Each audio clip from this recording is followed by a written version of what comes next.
Alors on enchaîne, on enchaîne. Alors avec le cinéma français, c'est de la merde. C'est vrai. Voilà. Alors cette phrase, on l'a entendue 1000 fois. Et pourtant, il y a 2 ans, donc l'équipe de Distorsion, menée par le compositeur et comédien Rurik Salé, a décidé d'aller à l'encontre de cette idée reçue qui voulait que le cinéma hexagonal soit pauvre et limité à des drames dans un 2 mètres carrés de cuisine. Elle s'est lancée dans la rédaction d'un ouvrage au titre provocateur et a exhumé 75 films qui valent le détour, mais qui ne se retrouvent jamais dans les listes cinéphiles autorisées. En 2 mois, l'ouvrage était épuisé. Ils ont donc remis ça une 2e fois. Et puis une 3e. Donc Rurik, merci d'être avec nous pour parler de ce 3e volume. Le cinéma français, c'est de la merde. Donc, je suis bien d'accord avec vous. Donc les 2 premiers sont cultes maintenant. Le premier est épuisé, c'est ça ? Et épuisé, on l'a réimprimé. Vous l'avez réimprimé ? Bah oui, évidemment. Et c'est marqué dessus d'ailleurs. 2e édition, donc ceux qui ont la première, ils ont cet objet culte maintenant. Voilà. C'est merveilleux. Alors c'est rassurant pour le cinéma français. Ça veut dire qu'il y a 225 films qui ont été sauvés de l'oubli et que les lecteurs en redemandent. Absolument. Bon, il y a quand même quelques trucs un peu connus. Il y a effectivement ce côté faire découvrir des films dont on n'a jamais entendu parler. Moi, dans ce bouquin-là, il y a au moins 10 ou 15 films que je ne connaissais pas du tout. Il y a un gars qui est venu nous présenter 8 films, j'en connaissais pas un seul. Et je me suis dit, mais c'est génial. C'est-à-dire que même quand tu es passionné par le cinoche français, en fait, tu connais pas le cinoche français, quoi. Alors, un gars, justement, c'est-à-dire, c'est qui l'équipe ? C'est la même qu'au départ ? Il y en a un peu plus maintenant. Ouais, on est quand même 18 là à écrire dedans. Il y en a qui ont fait un texte. Moi, j'en ai fait 13. Il y en a qui ont fait 4-5. Voilà. Il y a plein de gens. Il y a l'auteur de science-fiction Jean-Pierre Andrevon. Il y a des dessinateurs qui se prêtent au jeu de l'écriture. Il y a aussi un gars qui bosse au CNC et qui écrit sous pseudo. Comme quoi, il y a vraiment, mais c'est vraiment un livre de passion, tu vois, c'est pas un bouquin de journalistes ou de critiques qui font des trucs par A plus B, c'est vraiment un livre de passionnés qui essayent de partager leur passion avec les gens. Il n'y a pas besoin que tout le monde soit d'accord. C'est-à-dire qu'on peut parler d'un film parce qu'on l'adore, sans justifier aux autres qui vont trouver ça vraiment de la merde, par exemple. En fait, comme je coordonne le bouquin, il faut quand même que je sois convaincu que ça vaille le coup que le film soit dedans. Et par exemple, il y a un exemple, mais il y a des films que j'apprécie pas trop, mais en fait, la personne qui a écrit me l'a tellement bien présenté, je me suis dit, c'est vachement intéressant ce que tu dis, et je crois que ça mérite que tu le dises aux gens. Je pense par exemple à La Soupe aux choux. La Soupe aux choux, ça fait 3 volumes que mon pote Christophe, et pas le seul d'ailleurs, essaie de me le caser. Je dis, vous faites... Non, dégage. Jusqu'à ce qu'il me le présente d'une manière magnifique. Je me suis dit, mais c'est super intéressant. Il m'a dit, mais en fait, c'est un film sur la vieillesse et sur la mort. Et le De Funès a 3 pas de mourir. L'histoire de mecs qui ont perdu leur femme. Et en fait, je me dis, mais voilà un angle hyper intéressant pour parler d'un film dont on parle toujours de la même manière.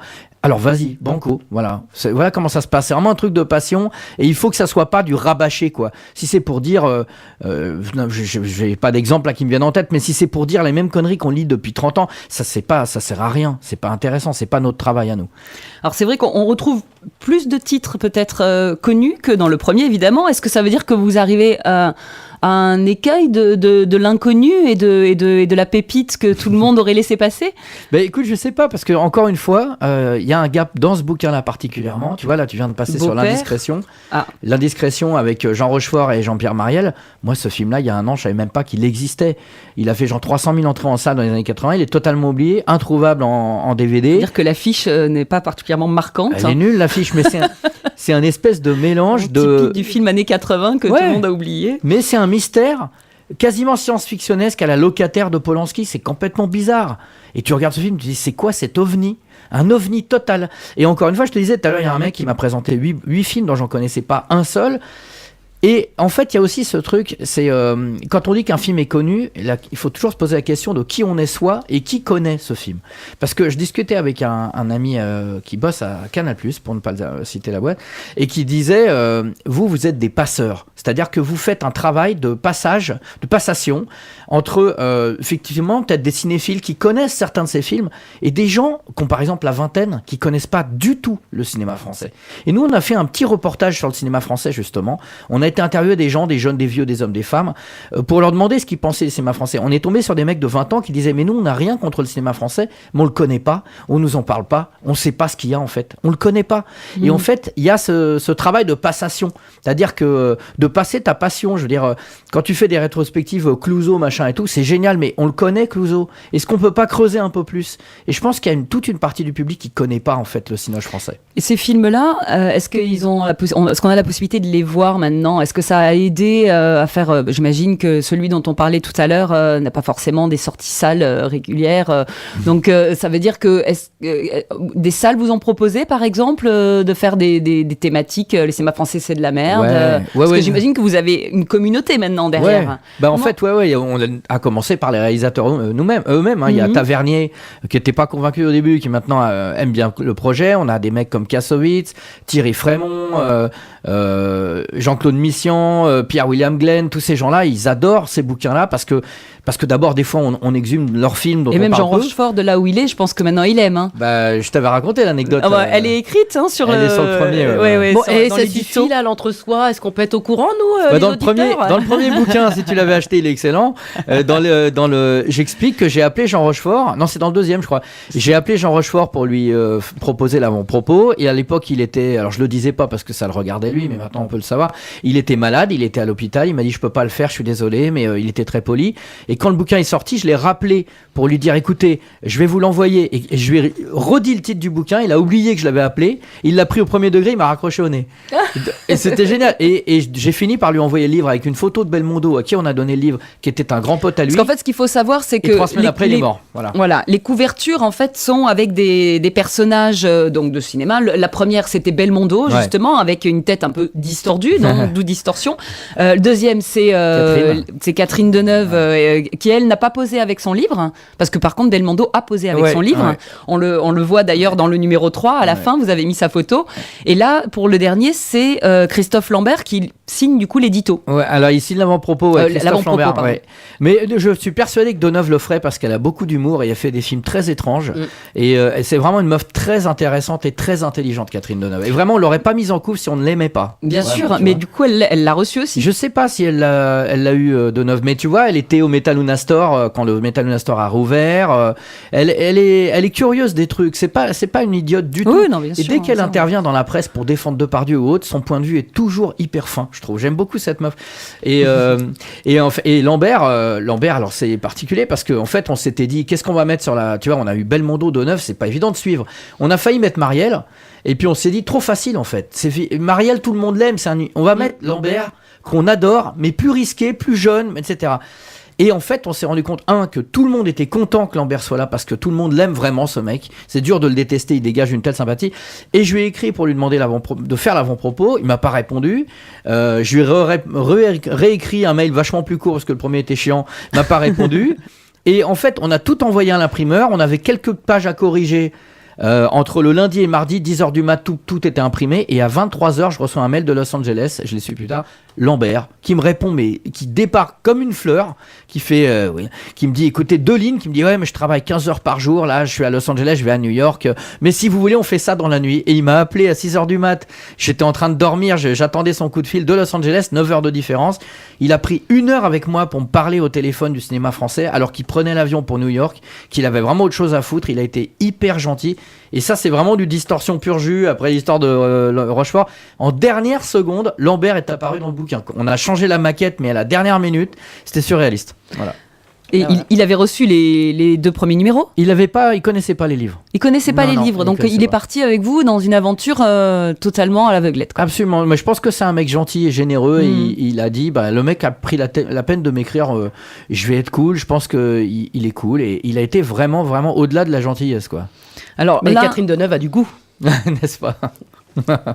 J'espère. Blague à part. Moi, je voulais juste ajouter que, parce que les auditeurs peuvent pas le voir, et je crois qu'il faut vraiment le dire, vous l'avez, donc ça vous paraît évident, mais il faut vraiment dire qu'il y a un putain de travail graphique qui est fait. Ça c'est vrai. C'est tout à fait, oui. Ouais. On est, en fait, c'est un objet qui évidemment parle de cinéma, mais c'est aussi un travail d'éditeur. Hein. Ouais. Donc ça, c'est une volonté, c'est un peu punk, hein, on peut le dire même. Hein. Je pense qu'il y a... Mon mari l'a regardé, mais bon, on n'arrive pas bien à lire. Votre mari n'est pas punk, Mon mari a des lunettes. Ça veut tout dire. Non, mais ça fait vraiment penser à la Free Press, ça rappelle un peu les années actuelles, et ça fait du bien. Et vous Métal pouvez nous Hurlant. parler un petit peu des graphistes justement qu'on Ouais, situe en fait, depuis qu'on a lancé, avant, on faisait un magazine qui s'appelait Metaluna, à l'époque où j'étais journaliste, ce qui n'est plus le cas aujourd'hui. Mais dès le départ, où j'ai eu vraiment les coups des franches, c'est-à-dire j'étais rédacteur en chef de ce magazine et que j'ai pu en faire un objet un peu personnalisé, et j'ai ramené mon pote Laurent Assuide, maquettiste, et j'ai dit on va faire un truc graphique, un truc fou. Tout de suite, moi j'ai envie de faire un truc fou parce que la maquette en France m'emmerde profondément. Je trouve qu'on a fait des choses formidables. Tu parlais d'Actuel, Métal Hurlant, des trucs comme ça, qui eux étaient vraiment distribués en kiosque. C'était des trucs mainstream. Et en fait, depuis plusieurs années, les gens sont. Mais c'est tellement chiant d'ouvrir un bouquin. Alors ça veut pas dire que c'est pas beau, mais c'est pas fou, quoi. Ça manque de folie. Ah ben pas du tout. Puis Voilà. en plus c'est la dictature de la maquette façon Encore le une web fois, maintenant. dictature. C'est-à-dire que Tout à comme fait. on veut faire brancher dans l'édition, on va faire comme sur le web. On va C'est faire une comme sur le catastrophe. web. Ouais. Et nous, vraiment, quand on fait un objet, on a envie d'aller au bout de la créativité. C'est-à-dire que les textes, il faut qu'ils soient fous, le choix des films doit être fou, la maquette doit être folle, tout doit être fou. Si c'est pas fou, ça sert à rien. Tu vois, moi, si je laisse un message sur mon répondeur, si je laisse un message, genre laisser un message, je vais pas dire vous êtes bien sur le répondeur de Rurik Salé, laissez-moi un message. C'est pas possible. On me donne 30 secondes pour un message, il faut que j'invente un truc. Parce que je me dis, cet espace d'expression, si je m'en sers pas, c'est du gâchis. Et ben, c'est pareil pour la maquette, tu vois. La maquette, il faut Ça que ça donne soit envie fou. de te rappeler, Eric. Rappelle-moi quand tu veux. C'est quoi son numéro 6? On peut le dire à l'antenne. Ah. Tout le monde va appeler pour savoir. Ça se monnaie. Mais du coup, il y a 3 maquettistes dans celui-là. Il y a Laurent qui est là depuis le début de l'aventure. Il y a Marc Lafont qui nous a rejoint en dernier, le Bordelais. On peut pas être parfait, tu vois, contré d'Alain Juppé. Et il y a aussi Clément Deneux qui a signé sous pseudo, mais je vais dire son vrai nom. Oui, Deneux, ouais, tu vois, il a de la chance lui. Hein. Et du coup, et on travaille, c'est vraiment épuisant. Là, ils sont obligés de se mettre à 3 pour faire un truc pareil, parce qu'en plus, la plupart des typos de titres sont dessinés à la main. Il y a vraiment un travail considérable graphique. Ça faut vraiment saluer les graphistes. Ça, c'est vraiment un truc que j'ai voulu depuis le début, parce que je pourrais pas le concevoir autrement. Je me ferais chier, en fait, si jamais c'était pas comme ça. Mais on essaye quand même de faire en sorte que ça soit lisible. Simplement, c'est vrai que comme le graphisme dans l'édition en France est un peu pauvre, on n'a plus l'habitude, mais d'aller fouiller voilà. avec nos yeux dans les méandres. Voilà. Et alors, par contre, évidemment, on dit un mot quand même sur Distorsion. Ouais. Parce que Distorsion, ça sort régulièrement. Ça sort régulièrement tous les ans, donc c'est vrai, ça prend son temps. Mais c'est bien, hein, parce qu'après, il y a aussi plein de choses à lire. Voilà, c'est quelque chose qu'on déguste comme ça, on prend du temps d'ailleurs, hein, ça se déguste avec la nouvelle couverture où on voit un charmant marchand de glace qui nous amène sa cervelle, voilà, qui dégouline, donc ça donne envie. Ça, c'est quoi Distorsion? Alors, on part sur quel univers là? Alors, c'est difficile de décrire le truc, mais je dirais que c'est une espèce de grimoire, une espèce de revue explosive qui à chaque fois est basée sur un thème. En l'occurrence, celui que tu as dans les mains, c'est le dernier, c'est dictature. Et autour de ce thème-là, on va broder des articles, des entretiens, des reportages, en prenant le thème au sens large. Et là, la dictature, par exemple, ça va être, évidemment, on va parler un petit peu de politique, mais finalement, toujours par des biais détournés. C'était facile de mettre une croix gammée ou de mettre Adolphe en couverture ou je sais pas moi, ou Emmanuel Macron, mais c'était mais vendre du temps de cerveau disponible, voilà. C'était pas mal. C'est tellement facile. Voilà, c'est tellement facile qu'on n'a pas fait ça. Comme tu dis, il y a un glacier qui vend du cerveau. Et du coup, on va parler de Benito, pour donner un exemple, de Benito Mussolini qui a créé le Festival de Venise quand même, c'est lui qui l'a créé. Benito qui était un grand dictateur, mais on va en parler. Sa fascination pour le cinéma. On va parler de la dictature des pompes funèbres. Il y a Aude qui a été faire un entretien, qui s'est fait passer pour une fille qui voulait avoir accès aux pompes funèbres et voir comment ça marche et comment on t'impose des frais incroyables, des trucs hallucinants, la dictature jusqu'au-delà de la vie, quoi. La dictature des pompes funèbres. Voilà, au Japon, on a Yann qui nous a fait un reportage sur l'utilisation de la svastika dans la pop culture japonaise. C'est chose qui est inimaginable ici. Donc toujours trouver des trucs comme ça un petit peu particuliers. Et après, on a des entretiens avec des gens un peu fous. Je sais plus si c'est dans celui-là qu'il y a Jean-Pierre Calfon et Gilles Béat qui parlent de Rue Barbare. Oui, c'est dans celui-là. Qui racontent le tournage de Rue Barbare. Ça, c'est pas forcément la dictature. Là, on parle plutôt de pop culture. Mais disons qu'on essaie de faire une espèce de revue explosive, folle, autour de plein de sujets qu'on espère ne pas voir traités ailleurs. On a aussi un truc sur l'architecture carcérale qui permet de surveiller les gens où qu'ils soient sans qu'ils sachent d'où on les surveille, mais qui se sentent toujours épiés.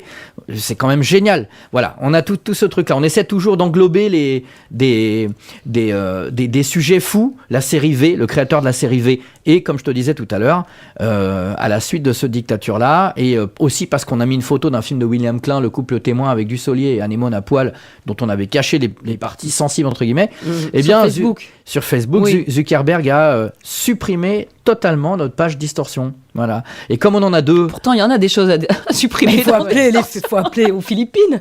C'est ça, faut appeler aux Philippines. Non, mais en fait, on se dit qu'on aurait dû décapiter quelqu'un ou je sais pas, parler de nos tendances néo-nazis. On aurait certainement plus de chances de subsister sur la toile. Au travers. Mais ça y est, vous êtes rétabli maintenant. On peut vous retrouver sur Facebook. Oui, on a 2 pages. La première est encore là. Elle s'appelle aussi Distorsion. C'est la deuxième qu'ils ont supprimée. Voilà. Heureusement, on en avait 2. Alors, donc le cinéma français, c'est de la merde. Mandat final ou pas alors ? Mandat final avec un point d'interrogation. Avec un point d'interrogation. On devait déjà... quand on a fait le 1, on était quasiment sûr que c'était qu'on en ferait qu'un et puis tout le monde s'en foutait. Là, on en a fait 3. C'est quand même beaucoup de travail en 3 ans. Je sais pas ce qui va se passer par la suite, mais je trouve que c'est intéressant de défricher le truc parce que, encore une fois, ce que je dis à beaucoup de gens, mais c'est vrai, on en rêvait il y a 10 ans de ce bouquin. On aurait voulu voir un vrai bouquin sur le cinoche français avec des films peut-être mineurs mais vachement intéressants ou des films obscurs. On le trouvait pas, et on s'est dit on va le faire parce qu'on aurait voulu le voir. Donc grosso modo, tant que personne ne le fera, on va peut-être continuer à le faire quand même, tu vois. C'est le parfait moment, là on se met ça, on se met sous la couette et on cherche. On se met ça sous la couette, Géraldine. Et voilà. Et vous pouvez toujours en faire un documentaire. Eh ben, je pense que c'est... Géraldine sous sa couette en train de... Non, Géraldine, j'aimerais bien voir ça en 3D. Comme ça. Et Distorsion, où est-ce qu'on le trouve alors ? Eh ben, les deux, on les trouve en librairie partout. Alors, faut savoir un truc, c'est qu'on a aussi un magasin qui s'appelle distor.tv, distore.tv, où on peut commander tous les trucs qu'on fait partout en France et même à l'étranger. Et il faut savoir, si on veut faire fonctionner nos amis libraires, ils sont pas tous cool, mais l'essentiel le sont, c'est que tu peux commander, les gens ne savent pas forcément, n'importe quel livre dans n'importe quelle librairie. Et ton libraire, ça je le dis pour les gens qui ne le savent pas, ton libraire le commande, ça ne te coûte rien en frais de port, et il arrive dans ta librairie. Tu as fait fonctionner une librairie, tu as fait fonctionner un éditeur. Faut pas hésiter à faire ça. Nous, on est distribué en librairie, ça veut dire qu'on a des numéros ISBN et que n'importe quel libraire peut nous trouver. Voilà. Eh ben c'est parfait. Merci beaucoup. On peut postcader donc l'émission dès demain sur le site d'Aligre FM. On peut la postcader. Ouais, la postcader et on peut retrouver toutes les informations dont nous avons parlé dans l'émission. Est-ce qu'il y aura de la noix de muscade aussi? Voilà. Mais merci beaucoup à nos invités, Anna Ladoul et Marco Lavia, qui sont partis direct au MK2 pour présenter leur film Nous les Coyotes. Merci Rurik Salé. Donc le cinéma français, c'est de la distorsion. Pour les cadeaux de Noël, c'est parfait. Merci au Révo et merci à la technique, à Gilles. Bonne semaine à tous et rendez-vous dans les salles obscures. Tous à la cascade.